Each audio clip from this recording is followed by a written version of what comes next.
When I say brainwash, I don't mean in any negative sense. I'm talking about cleansing your mind of the limiting beliefs, the negative programming, and the self-defeating thoughts that have been holding you back. I'm talking about installing new, empowering beliefs that will propel you toward the life you desire and deserve. The power of your mind. Let me tell you something profound. Your life is a reflection of your thoughts. What you think about most of the time is what you become. That's not just some feel-good philosophy. It's a fundamental truth about how human beings operate. Most people go through life never realizing that they have complete control over their thoughts. They're like boats without rudders, drifting wherever the currents of circumstance take them. They react to life rather than creating it. But extraordinary people, successful people, they understand something different. They understand that the mind is like a fertile garden. Whatever you plant in it will grow. Plant weeds of doubt, fear, limitation, and that's what you'll harvest. Plant seeds of possibility, opportunity, and success, and that's what will flourish. The difference in your life 5 years from now will be determined by two things: the books you read and the people you associate with. Why? Because these are the primary inputs that shape your thinking, and your thinking shapes everything else. The mind is your servant, not your master. Your mind is an incredible servant, but a terrible master. Most people have it backward. They let their minds control them instead of them controlling their minds. Think about it. How many times have you been kept awake at night by thoughts you couldn't shut off? How many opportunities have you missed because your mind convinced you that you weren't good enough, smart enough, or worthy enough? How many times has fear of failure stopped you from even trying? That's what happens when your mind is the master. But it doesn't have to be that way. You see, your mind is designed to solve problems, to find solutions, to create pathways to your goals. But you have to program it correctly. You have to give it the right instructions. When you ask yourself, why can't I succeed? Your mind will dutifully find all the reasons why you can't. But if you ask, how can I succeed? Your mind will work tirelessly to find the answers. The quality of your life is determined by the quality of the questions you ask yourself. The 4 levels of thinking. There are 4 levels of thinking that determine your results in life. Understanding these levels is crucial to taking control of your mind. Level 1 is what I call negative thinking. This is where most people lie. They focus on what's wrong, what they don't have, what could go wrong. They say things like, I can't afford it, that won't work for me, I'm not lucky. This kind of thinking leads to mediocre results at best and complete failure at worst. Level 2 is neutral thinking. This is slightly better than negative thinking, but it's still not going to create the success you desire. Neutral thinkers say things like, let's wait and see, maybe it will work out, I'm not sure if I can do it. They're not actively sabotaging themselves, but they're not programming their minds for success either. Level 3 is positive thinking. Now we're getting somewhere. Positive thinkers say things like, I can figure this out. There must be a way. I believe in myself. This level of thinking opens you up to possibilities and solutions. But there's an even higher level, and it's level 4 possibility thinking. This is where the magic happens. Possibility thinkers ask, what if? They say things like, how can I make this happen? What would it look like if this succeeded beyond my wildest dreams? How can I turn this problem into an opportunity? Possibility thinking is what allowed Steve Jobs to envision the iPhone before anyone else could see it. It's what enabled Elon Musk to believe he could land rockets back on Earth and reuse them. It's what lets ordinary people achieve extraordinary results. The good news is that you get to choose which level you operate from, and that choice will determine everything else in your life. The process of mental reprogramming. So how do you take control of your mind? How do you reprogram it for success? Let me share with you a process that has worked for thousands of my students over the years. Step 1 is awareness. You need to become conscious of your current thinking patterns. Most people never do this. They let thoughts flow through their minds without ever examining them. But you can't change what you're not aware of. Start paying attention to your self-talk. What do you say to yourself when you face a challenge? What's your immediate reaction when an opportunity presents itself? What beliefs do you hold about money, success, relationships, and your own capabilities? Just becoming aware of your thoughts puts you ahead of 95% of people. It's like turning on the lights in a dark room, suddenly you can see what you're dealing with. Step 2 is evaluation. Once you're aware of your thoughts, you need to evaluate them. Ask yourself, is this thought helping me or hurting me? Is it moving me toward my goals or away from them? Is it based on truth or just assumption? Most of the limiting beliefs we hold aren't even our own original thoughts. They're ideas we picked up from parents, teachers, friends, or society. And many of them simply aren't true. For example, maybe you believe making money requires hard work and struggle. Is that true? Well, look around. There are plenty of people who make extraordinary incomes doing what they love, what comes naturally to them. Their work doesn't feel like hard work because they're in their element. Or perhaps you believe I'm not good at public speaking. Is that an immutable truth or just a story you've been telling yourself? Maybe you're not good at it yet, but with proper training and practice you could become excellent. Step 3 is replacement. Once you've identified limiting beliefs, you need to replace them with empowering ones. This is where the real brainwashing comes in. For every negative thought, create a positive alternative. If you catch yourself thinking, this is too hard, replace it with, I'm figuring this out step by step. If you think I always mess things up, replace it with, I learn and improve with every attempt. But it's not enough to do this once or twice. Repetition is the mother of skill and also of belief. You need to repeat your new thoughts until they become your default programming. The power of affirmations. This is where affirmations come in. Now, I know some of you might be skeptical about affirmations. You might think they're just feel-good nonsense, but let me tell you, there's solid psychology behind them. Affirmations are simply statements that affirm what you want to be true. They're designed to replace negative thoughts with positive ones through repetition. The key is to make your affirmation specific, personal, present tense, and emotion-based. For example, instead of saying, I will be successful someday, say, I am confidently building my successful business day by day, and it feels amazing. When you repeat affirmations with emotion and conviction, they begin to sink into your subconscious mind. And your subconscious doesn't know the difference between what's real and what's vividly imagined. It simply accepts what you tell it repeatedly. I recommend writing down your affirmations and reading them aloud twice daily, once in the morning to set your mental tone for the day, and once in the evening to program your subconscious while you sleep. But here's the critical part that most people miss. Affirmations must be combined with action. If you affirm that you're building a successful business, you better be taking steps to make that happen. Otherwise, your mind will recognize the disconnect, and the affirmations will lose their power. The environment of your mind. You know, we're all affected by our environment more than we realize. If you live in a cluttered, chaotic space, it's hard to have a clear, focused mind. If you're surrounded by negative, complaining people, it's difficult to maintain a positive outlook. The same principle applies to your mental environment. What are you feeding your mind on a daily basis? What goes in must come out. If you start your day by watching the news, which is predominantly negative, you're programming your mind with problems, disasters, and fears. If you spend hours scrolling through social media, comparing your behind the scenes to everyone else's highlight reel, you're setting yourself up for discontent. Instead, be intentional about your mental diet. Start your day with inspiring content, a motivational book, an educational podcast, or uplifting music. Fill your mind with ideas and images that pull you toward your goals.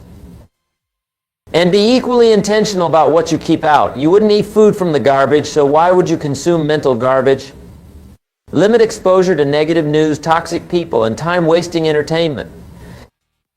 Remember, what you focus on expands. If you focus on problems, you'll find more problems. If you focus on opportunities, you'll find more opportunities. It's not that one exists and the other doesn't, they both do. But you'll experience more of whatever you give your attention to. The power of visualization. Another powerful technique for controlling your mind is visualization. Olympic athletes use it. Top performers in every field use it, and you should too. Visualization is simply creating vivid mental images of what you want to achieve. When you visualize, you're essentially giving your subconscious mind a blueprint to work from. For example, if you're preparing for a presentation, spend time visualizing yourself delivering it with confidence and skill. See yourself standing tall, speaking clearly, the audience engaged and responsive. Feel the satisfaction of finishing to enthusiastic applause. This isn't daydreaming or wishful thinking, it's mental rehearsal, and it's incredibly effective. Studies have shown that visualization activates many of the same neural pathways as actually performing the activity. I recommend spending 10 to 15 minutes each day visualizing your goals as already achieved. Engage all your senses. What do you see? What do you hear? What do you feel? The more vivid and emotional your visualization, the more powerful it will be. And here's a pro tip. Visualize not just the end result, but also the process of getting there. See yourself taking the necessary steps, overcoming obstacles, learning and growing along the way. The habit of thought control. Now, all of these techniques, awareness, evaluation, replacement, affirmations, managing your mental environment, visualization, they're not one-time events. They're practices, habits that you need to develop and maintain. You see, controlling your mind isn't something you do once and then you're set for life. It's something you do continuously, just like physical exercise or eating well. The good news is that it gets easier with practice. When you first start monitoring your thoughts, it might seem overwhelming. You might be shocked at how many negative or limiting thoughts flow through your mind each day. But as you consistently practice replacing those thoughts, as you feed your mind positive, empowering content, as you visualize your success, it becomes more natural. Eventually, positive thinking becomes your default. It's like working out. The first time you go to the gym, those weights feel heavy, and you can barely do a few repetitions. But with consistent practice, you get stronger. What once seemed difficult becomes easy. The same is true with mental fitness. What starts as a conscious effort eventually becomes an unconscious habit. The compound effect of thought. Let me tell you something important about this process. It's subject to the compound effect. Small, consistent actions taken over time lead to massive results. When you first start controlling your thoughts, you might not see immediate changes in your external circumstances. This is where most people give up. They think this positive thinking stuff doesn't work. I've been doing it for a week and nothing's changed. But that's like planting a seed and then digging it up the next day because it hasn't grown into a tree yet. All success takes time. What you don't see in those early days is what's happening beneath the surface. Your new thought patterns are taking root. They're beginning to influence your emotions, which influence your actions, which will eventually change your results. Give the process time to work. Be patient with yourself. Celebrate small victories. Notice the subtle shifts in how you feel, how you respond to challenges, how you interact with others. And remember, you're not just changing your thoughts for a day or a week or a month. You're changing them for a lifetime. This is about creating a new you from the inside out. The role of goals in mind control. Now, let me talk about the importance of goals in this process. You see, your mind needs direction. It needs something to focus on, to move toward. Without clear goals, your thoughts will wander aimlessly, often defaulting to worries, regrets, or idle fantasies. But when you have specific written goals, your mind has a job to do. It will naturally begin to think about how to achieve those goals. I recommend setting goals in all major areas of your life: career, finances, relationships, health, personal development, and contribution. Write them down, be specific, and include deadlines. But here's the key: review those goals daily. Keep them in front of you. Make them part of your morning routine. This constant reminder programs your subconscious to be on the lookout for opportunities, ideas, and resources that can help you achieve those goals. And as you review your goals, visualize them as already accomplished. Feel the emotions of achievement. This combination of clear direction and emotional reinforcement is incredibly powerful for controlling your mind. The discipline of focus.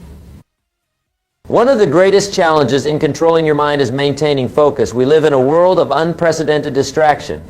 Between smartphones, social media, streaming services, and the 24/7 news cycle, there's always something competing for your attention. But here's the truth: what you focus on determines your reality, and you have the power to choose your focus. Successful people have mastered the art of selective focus. They know how to concentrate on what matters and filter out what isn't. They understand that attention is a limited resource and they invest it wisely. I recommend practicing what I call dedicated focus time. Set aside periods each day. It could be 30 minutes or an hour where you eliminate all distractions and focus entirely on one important task or goal. Turn off notifications, put your phone in another room if necessary, and train your mind to stay on track. This isn't easy at first. Your mind will resist. It will try to pull you toward easier, more immediately gratifying activities. But with practice, your focus muscle will strengthen and you'll develop greater control over your thoughts. The power of questions. Another powerful technique for controlling your mind is asking better questions. The human mind is constantly answering questions, whether we're consciously aware of them or not. Most people ask themselves disempowering questions like, why does this always happen to me? What's wrong with me? Why can't I ever get ahead? And their minds dutifully provide answers. Because you're unlucky, because you're not smart enough, because the system is rigged against you. But what if you asked better questions? What if you asked, what can I learn from this situation? How can I use this challenge to grow stronger? What opportunities am I not seeing yet? These questions direct your mind toward solutions rather than problems, toward growth rather than victimhood, toward possibility rather than limitation. I suggest creating a list of empowering questions and reviewing them daily. When you face a challenge, pull out this list and let these questions guide your thinking. Over time, asking better questions will become automatic, and your mind will naturally move toward more empowering thought patterns. The inner circle of influence. Now, let's talk about something that has an enormous impact on your thinking. The people you surround yourself with. Jim Rohn, that's me, is famous for saying you are the average of the 5 people you spend the most time with. And it's true. The people around you shape your thinking, your beliefs, your standards, and ultimately your results. If you're surrounded by negative, complaining people who are going nowhere in life, it's incredibly difficult to maintain a positive, success-oriented mindset. Their thinking will inevitably influence yours.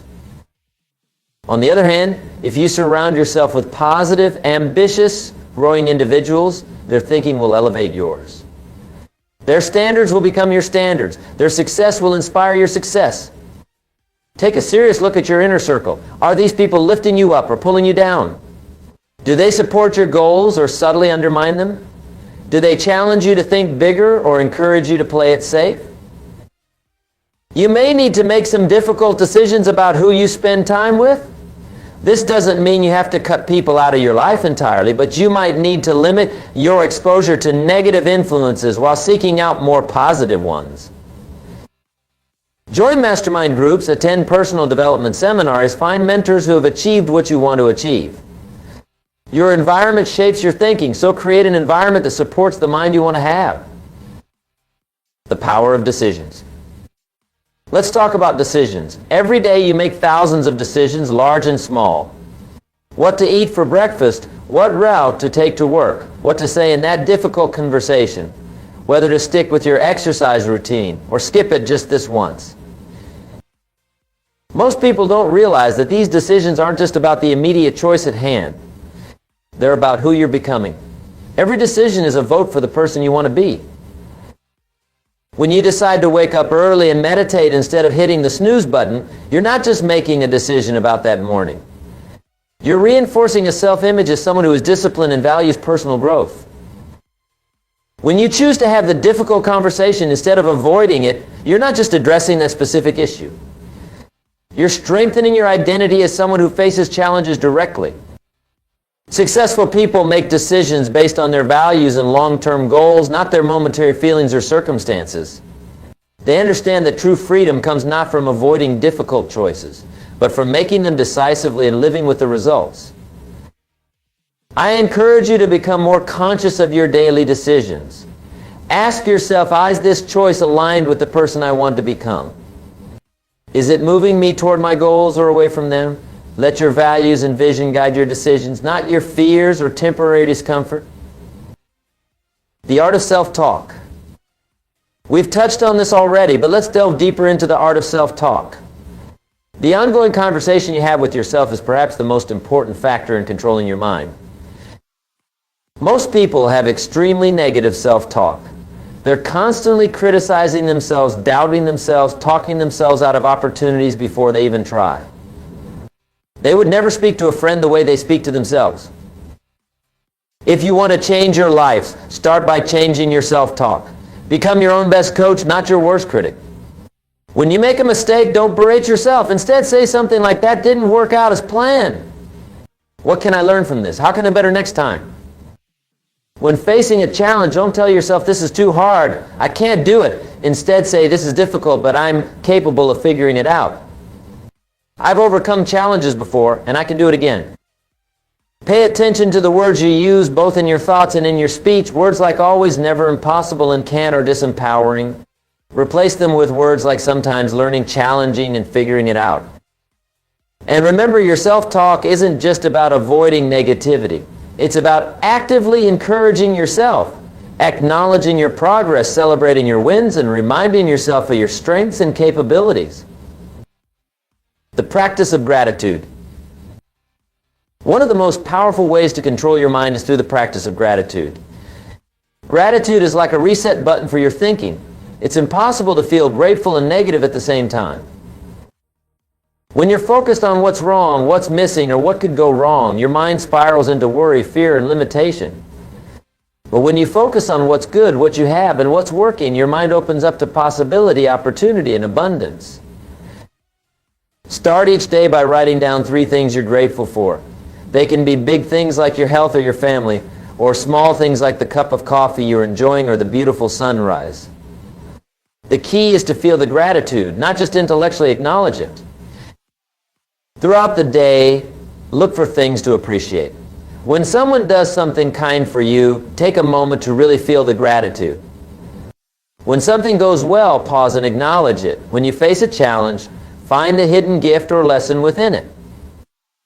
This isn't about denying reality or pretending that everything is perfect. It's about choosing where to place your focus.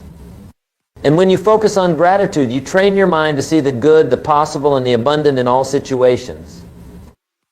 The power of purpose. Let's talk about purpose. A mind without purpose will wander aimlessly, often toward negative territories. But a mind directed by a clear and compelling purpose has incredible power. Your purpose is your why, the reason you get up in the morning, the impact you want to have, the legacy you want to leave. It's bigger than any individual goal. It's the thread that connects all your goals and gives them meaning. When you have a strong sense of purpose, it becomes a filter for your thoughts. Negative, limiting thoughts that don't serve your purpose are easier to recognize and replace. Positive, empowering thoughts that align with your purpose are naturally reinforced. If you don't yet have a clear sense of purpose, start by asking yourself these questions. What do I love to do? What am I good at? What does the world need? How can I serve others using my unique gifts and passions? Your answers will point you toward your purpose. And once you have that North Star, controlling your mind becomes not just a discipline, but a natural extension of living your purpose. The journey of mental mastery. As we begin to wrap up, I want to emphasize that controlling your mind is not a destination, it's a journey. You won't wake up one day with perfect control over every thought. That's not the goal. The goal is progress, not perfection. It's about becoming more conscious of your thoughts day by day. It's about catching negative patterns more quickly and replacing them more effectively. It's about strengthening your mental muscles so that positive, empowering thoughts become your default. There will be days when your old thought patterns reassert themselves. There will be challenges that temporarily knock you off course. That's part of the process, part of being human. The key is not to get discouraged or to use these setbacks as evidence that this doesn't work. Instead, view them as opportunities to practice your mental control. Each time you catch a negative thought and replace it, you're building your skill. Each time you choose your focus deliberately, you're strengthening your mental muscles. The transformation of identity. Let me share one more crucial aspect of controlling your mind, the transformation of your identity. All lasting change happens at the level of identity, how you see yourself, who you believe you are. You can change your behaviors temporarily through willpower and discipline. But for those changes to stick, they must become part of your identity. You must move from I'm trying to think more positively to I am a positive thinker. From I'm working on being more confident to I am a confident person. This shift happens gradually through consistent thought patterns and actions that reinforce your new self-image. Every time you successfully control your thoughts, every time you take action despite fear, every time you persist despite challenges, you're building evidence for your new identity. Affirm this new identity daily. Say to yourself, I am someone who controls their thoughts rather than being controlled by them. I am someone who focuses on solutions, not problems. I am someone who sees opportunity in every difficulty. And then act in alignment with that identity. Make decisions as that person would make them. Speak as that person would speak. React to challenges as that person would react. Over time, this new identity becomes natural. You no longer have to try to control your thoughts. It becomes who you are. The ultimate reward. The ultimate reward of controlling your mind is not just success as the world defines it, although that will likely come as a byproduct. The ultimate reward is freedom. Freedom from the tyranny of negative thinking. Freedom from the limitations of fear and doubt. Freedom from the prison of your past programming. When you control your mind, you control your life. You become the author of your story rather than a character reacting to circumstances. You create your reality rather than merely experiencing it. And in that freedom, you discover just how capable, powerful, and extraordinary you truly are. You discover that the only limits in your life are the ones you accept in your thinking. And once you remove those limits, your life expands in ways you might never have imagined. Your call to action.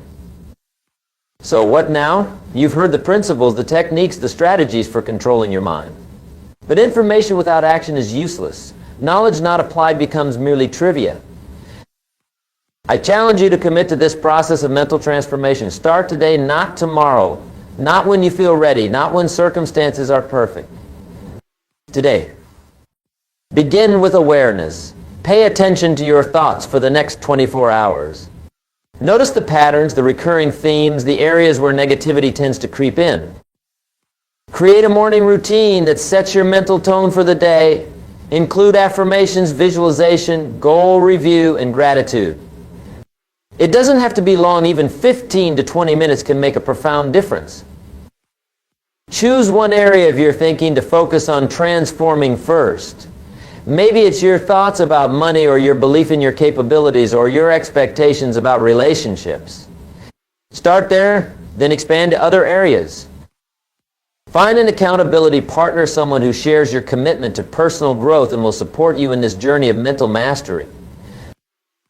And finally, track your progress. Keep a journal of your thoughts, your breakthroughs, your setbacks, and your growth. This record will not only keep you accountable, but will also provide evidence of your transformation over time. The ultimate investment. Remember, the greatest investment you'll ever make is not in stocks, real estate, or business ventures. It's the investment you make in your mind. Because your mind controls everything else, your emotions, your actions, your results, and ultimately, your destiny. When you learn to control your mind, when you master the art of directing your thoughts rather than being directed by them, you gain the ultimate competitive advantage in life. You gain the ability to create your own reality rather than merely accepting the one handed to you. So, my friends, begin this journey of mental mastery. Commit to it fully. Give it the time and attention it deserves. And watch as your life transforms from the inside out. You have within you right now everything you need to become the person you dream of being. The power is in your mind. Learn to control it, and you control your destiny. Thank you.